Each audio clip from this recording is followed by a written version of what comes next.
Good morning. My name is Megan Golden. I remember as a kid always having my hands in the soil. Growing up on the peninsula, my mom always said to my sister Dana and I, "Go play outside. It's a beautiful day." We'd scramble up the hill behind our house into the old orchard and play Little House on the Prairie, picking plums, making forts, running through grass as tall as ourselves. It's one of my favorite memories of childhood. I've been gardening for over 25 years now, starting with one rose bush that I bought at Costco that I planted next to the greasy carport at our first apartment when we were married. My curiosity over the years has led me to trainings in composting, becoming a master gardener, and now studying and working in horticultural therapy. I've found that the act of gardening connects you to the earth. It can feed your mind, your body, and your soul. You see the interconnectedness of plants and animals, insects, geology, soils, climate. It all works together, just as Reverend Penny noted last week in her Easter sermon. She told the story of 14 wolves who were introduced to Yellowstone National Park and the astounding effects that this had on the ecosystem there. When you experience nature in a garden or on a walk in your neighborhood, you're reminded that change is a constant and that things take different forms of energy all the time. That plant that always struggles no matter what you do, you can find a different way. That plant will find new life in a compost pile. Its physical structure will break down and change into nutrients, and then that energy will end up nurturing another plant and the soil. There is a season for everything. Gardening also reminds us that small steps taken consistently can lead to bigger changes over time. For example, I stopped using chemical fertilizers and pesticides about 20 years ago, and now the birds take care of almost all of the insect problems in my garden. The birdhouse that I bought that used to shelter families of birds has now been taken over by a group of bumblebees that zoom and buzz all over my backyard. A friend recently sent me a sticker that said, "Gardening, cheaper than therapy." I don't know about that. Depends on how much you garden. The healing powers of working in or even observing just a green space can be a therapeutic tool for all of us. All we need to do is go outside and stand with our feet on the ground, close our eyes, and feel that sun on your face. This connects you to our planet and with spirit. In my work, I've seen this with school children, adults with developmental disabilities, and clients who have serious mental health challenges. When we garden together, they feel calm, accomplished, proud of their work, and they're able to be included in a hobby that so many others share. Their posture and attitudes are so different at the beginning of a session versus the end of a session. Because they've moved their bodies, they've cleared their minds, they've helped others on the team reach a common goal, and they've learned a skill that helps them create a beautiful space that other people can enjoy. Gardening feels like outdoor church to me. I feel God's presence in all of the seeds I plant, the flowers that bloom, and the calm I feel when I put my hands in the soil. I hope that in my favorite season, this resurrection season, you too will find time to just take my mom's advice. Get outside. It's a beautiful day.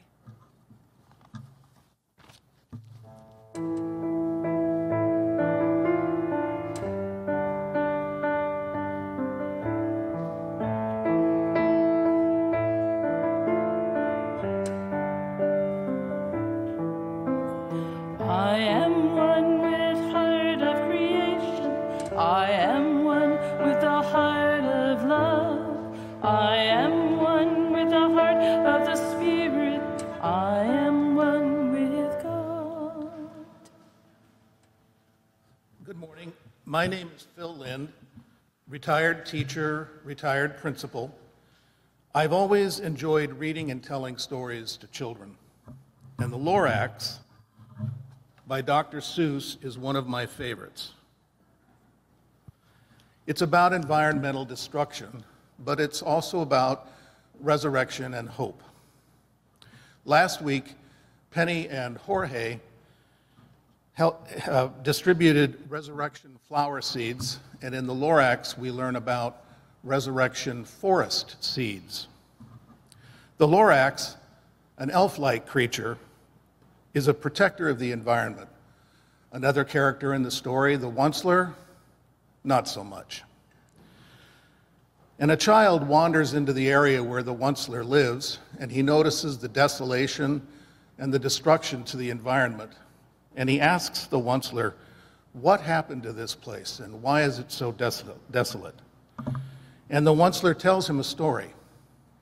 It revolves around a forest of trees, the truffula trees, home to the sweet singing swami swans and the brown barbaloots who frisk about eating truffula fruits. And it's home to the melodious humming fish. Long ago, the Onceler came to this forest of beautiful trees, and he decided that he was going to harvest them and build a factory and make something called a thneed. And you might ask, what is a thneed? Well, from the story, a thneed is a fine something that all people need. After the Onceler chops down his first tree, the Lorax pops out of the stump and says, I am the Lorax, I speak for the trees. I speak for the trees have no tongues. And he scolds the Onceler for chopping down the tree, but the Onceler, it's to no avail. The Onceler continues to chop down the truffula trees. And he builds a huge factory, and then he invents a super axe hacker which whacks off 4 truffula trees in one smacker. Later, the Lorax returns, and he's devastated by the loss of so many truffula trees and the environmental pollution that the factory has created. And the Lorax must find a new place for the brown barbaloots who can no longer find enough truffula fruit. And he must find a new place for the swami swans. My poor swami swans, they can't sing a note. No one can sing who has smog in his throat. The Lorax must find a new home for the humming fish. No one can hum, no more can they hum, for their gills are all gummed. Finally, the Onceler chops down the last truffula tree, and there's nothing else the Lorax can do. And so he abandons the devastated area, and all he leaves behind is a pile of rocks that spell out the word, unless. And the Onceler has been trying to figure out what that word unless means.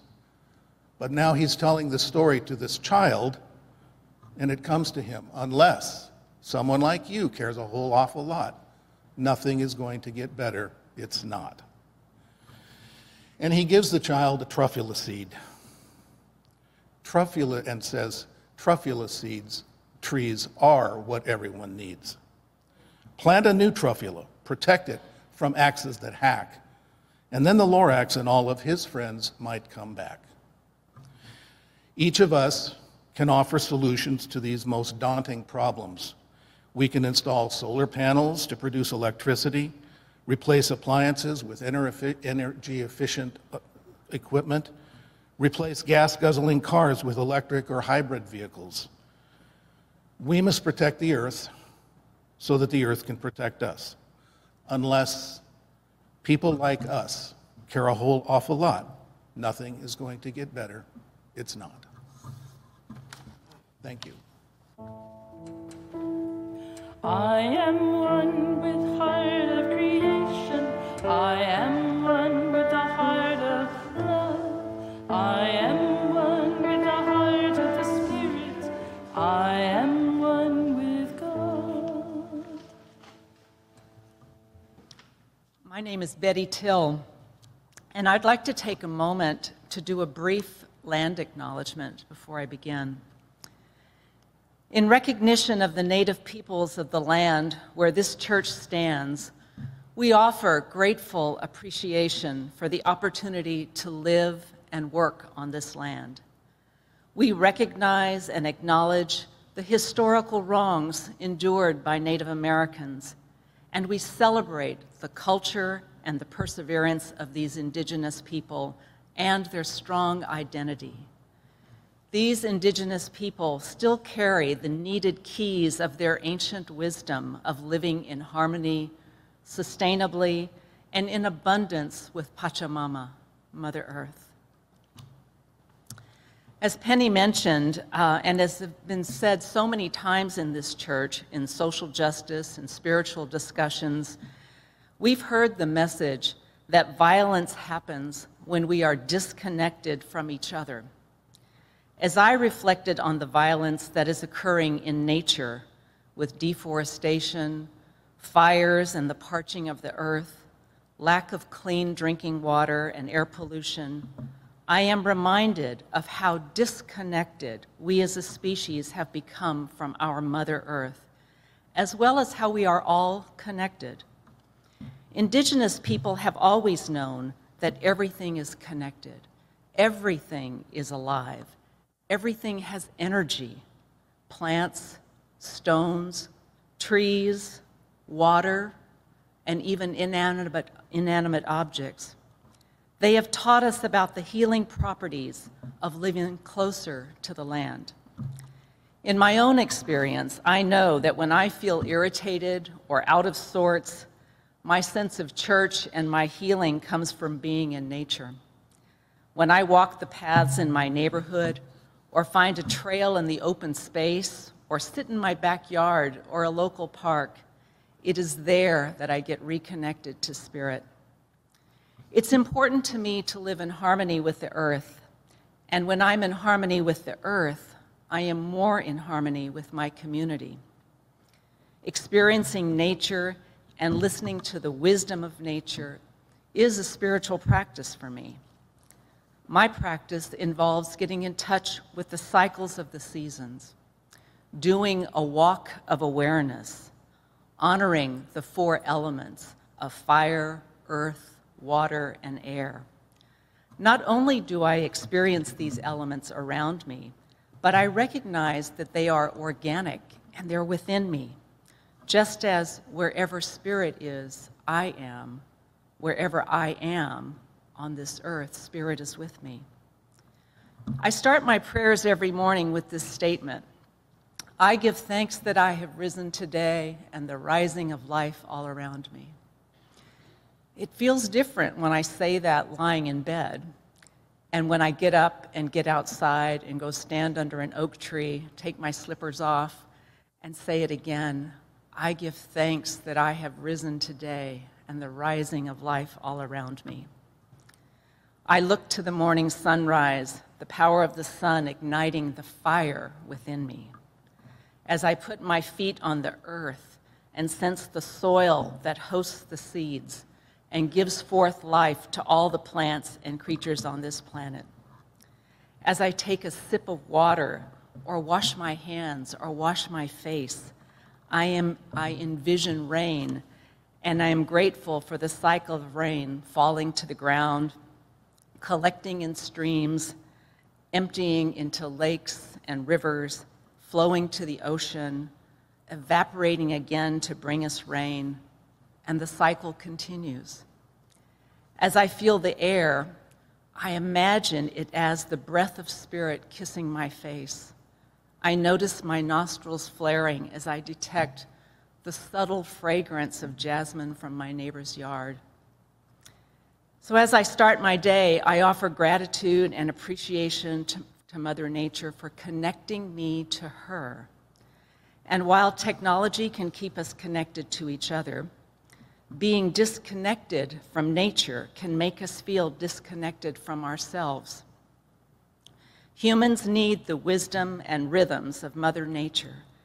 So take time to unplug, slow down, and reconnect with nature and oneself. Nature is full of stories of rebirth, regeneration, and the power of building relationships. Let her inspire you as you grow and heal, and help the planet to do the same. Nature is our common ground. We are all in this together. So our individual choices are not as individual as we think. We are all connected. Remind yourself of that connection and to stay focused on what matters. Some of you may have heard that energy goes where attention flows, so embrace the possibilities. Healing our relationship with nature is essential to the survival of the species and our planet.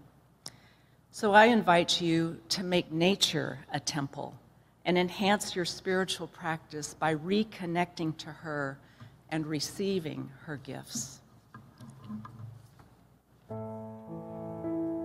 I am one with the heart of creation. I am one with the heart of love. I am one with the heart of the Spirit. I am one with God. I am Carrie Ann Steele. I am a lifelong member of this beloved community. When the shelter-in-place orders went into effect in March 2020, our oldest son, Ismael, was 5 years old. Our twins, Teresa and Moises, were 8 months old. We sheltered together in our home, never leaving its confines, day after day after day. Our twins were too young to wear a mask. We kept them isolated from everyone and everything. They did not go to daycare. They did not see our extended family members except on rare occasions outside. They did not go to the park. The twins hardly went outside. As you know, the days turned into weeks, and the weeks turned into months. I began to worry the pandemic would irrevocably damage the twins. I feared they would not know how to form relationships with people outside of our household. They did not know basic things like how to wear shoes. They were only familiar with wearing socks or being barefoot inside our house. They failed their pediatrician's 18-month physical assessment because they did not know how to climb the ladder of a slide or throw a ball. I was most worried about the well-being of our son, Moises. He was much smaller and meeker than his twin sister. Moises could easily get lost in our tall, loud family. He needed to get exposed to people and experiences outside the home. I wondered if the name we had given him, Moises, which is the Spanish pronunciation for Moses, was too big a name for him, considering how small a person he seemed to be. Would he be able to discover his own identity and voice while trapped inside our house? Early one morning, when Moises was 18 months old, I packed our car and I ventured with him to the Sunol Wilderness area in the East Bay. After walking about a quarter of a mile into the park, Moises heard the sound of flowing water in the distance off to his right. He turned right and began to walk down a narrow, beaten path. I followed his lead. We discovered a river that had been hidden behind trees. He had never seen a river before, yet it seemed familiar to him. In that moment, I remembered the story of the book of Exodus. His mother, Moses' mother, had placed him in a basket and sent him down a river to spare him from being killed by the Pharaoh. How did Moses' mother know a river would deliver her son from the evil of man? My son Moises found a round, smooth stone at the river's edge. He threw the stone into the water and admired the satisfying plunk as it broke the surface of the water. He admired the splash that arose. He continued to throw stones in this manner for 45 minutes or more, noticing how each stone created a unique sound and splash. When Moises remained still, the water striders gathered in the calmer areas of the river near him. He watched those delicate insects walk on water gracefully without sinking. A miracle, like Jesus walking on the Sea of Galilee. Moises took off his shoes. His bare feet enjoyed the chaotic tangle of the exposed tree roots on the river's edge. In some spots, mud pushed up between his toes. The roots and the mud were a stark contrast to the hardwood floors and carpet he was accustomed to in our home. Moises then advanced forward, calmly and confidently, into the river, barefoot but fully clothed. Something divine called him forth into the water. I was witnessing a baptism by immersion. Eventually, I gently pulled Moises back to shore before he waded too deeply. It was time to return home. He would not allow me to put on his shoes or change his clothes, so he walked back that way. On the way back, he positioned himself in the middle of the dirt road. He walked ceremoniously down the middle of the dirt road for a quarter mile with his head held high. Throngs of families were entering the park at that hour, all headed toward us. They saw Moises striding in their direction. He was wet, barefoot, but with the fearlessness of a leader guided by a divine spirit. The crowds parted for him like the Red Sea, allowing him to continue to make his exodus down the middle of the dirt road. They smiled at him. They smiled at me with a look of understanding. He truly was something to behold. Since that day, Moises continues to be connected to nature. When he encounters a puddle, he waves to it and says, "Hola, agua," hello, water. Then, instead of stomping in it with his rain boot, he bends over and he places both palms into the water, and he admires how the water floods over the backsides of his hands. When the puddle is muddy, he lifts his palms and cups his cheeks and enjoys the cool feeling of the mud on his skin. He is beginning to find his voice. For example, he can imitate the caw of a crow absolutely convincingly. Moises reminds me that through nature, many of us connect with the divine, both in the world and within ourselves. We must do everything in our power to protect it.